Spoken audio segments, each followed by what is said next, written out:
Assalamualaikum warahmatullahi wabarakatuh. Seorang pria yang kembali dari Amerika menjelaskan ayat indah dari Al-Qur'an.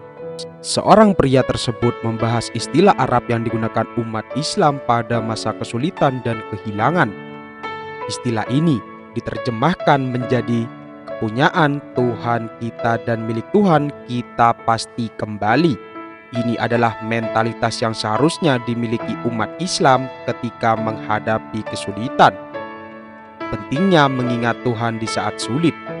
Pria tersebut juga menjelaskan, umat Muslim diperintahkan dalam Al-Qur'an untuk mengingat Tuhan dan bersyukur bahkan di masa-masa sulit.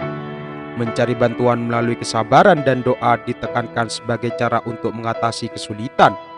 Ketika dihadapkan pada ketakutan, kelaparan, kehilangan harta benda atau nyawa, penting untuk diingat bahwa cobaan ini tidak bisa dihindari dalam hidup.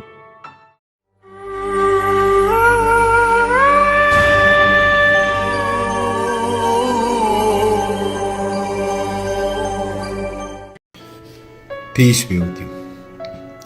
When Muslims are faced with hardship and loss of lives, you will often hear them say, "Inna lillahi wa inna ilayhi raji'un." That's an Arabic term, and I'm not pronouncing it correctly more than likely because I don't speak Arabic like that. But that is an Arabic term that means to God we belong, and to God we will most surely return. That is a mentality that Muslims are supposed to have when they are suffering hardship.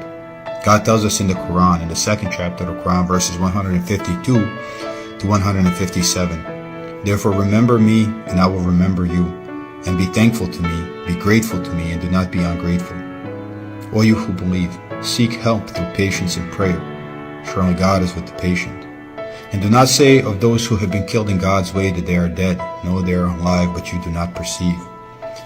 And most surely we will try you with somewhat of fear and hunger, and loss of property and lives and fruits, so give good news to the patient.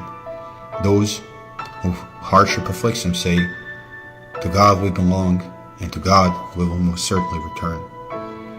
Those are they on whom are blessings and mercy from their Lord, and these are the followers of the right course." These verses are probably the scariest verses in the Quran in respect of the dunya, in respect of this world for me, because God tells us, and most certainly we will try you with somewhat of fear and hunger, and loss of property and lives and fruits. If you live long enough, this will happen to you.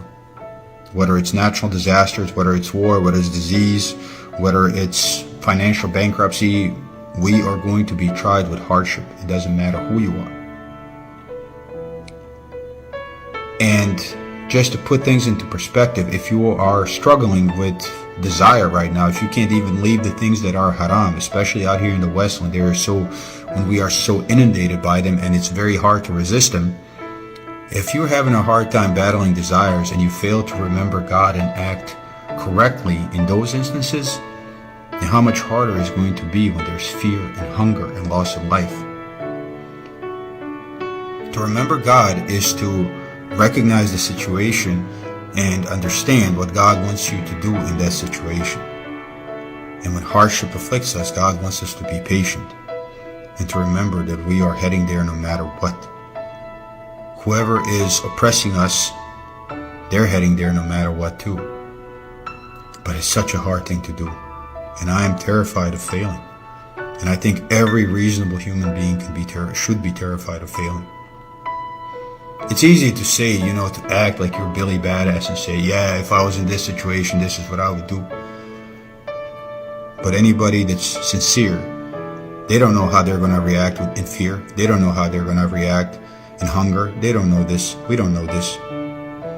So I think it is imperative for every Muslim adult to consider these things and to try to have at least some sort of mental preparedness for the hardship when it does come. Of course, you can never prepare for this fully, but at least if you expect it, then there's a chance. God tells us, "Remember me and I will remember you." To remember God means to recognize and remember what God wants from us in these situations, and then we do them. And be grateful to God, and do not be ungrateful. O you who believe, seek help through patience and prayer. Surely God is with the patient. I cannot imagine the pain and suffering that people are going through in Gaza right now. Even though I grew up in a war and I've seen that already, I've seen it as a child and not as an adult. And I cannot imagine the pain and suffering that they're going through right now. That pain and suffering you can only experience when you are going through it. Even if you went through it before, you kind of don't have the same feeling of urgency that you do when you are going through it. And when that happens to us, we have to remember this. And I don't even know how. Try to develop that mentality. We all need to try to develop this mentality while times are easy, because once the times start being hard, if we haven't even prepared for it, at least partially mentally, then we are guaranteed to fail.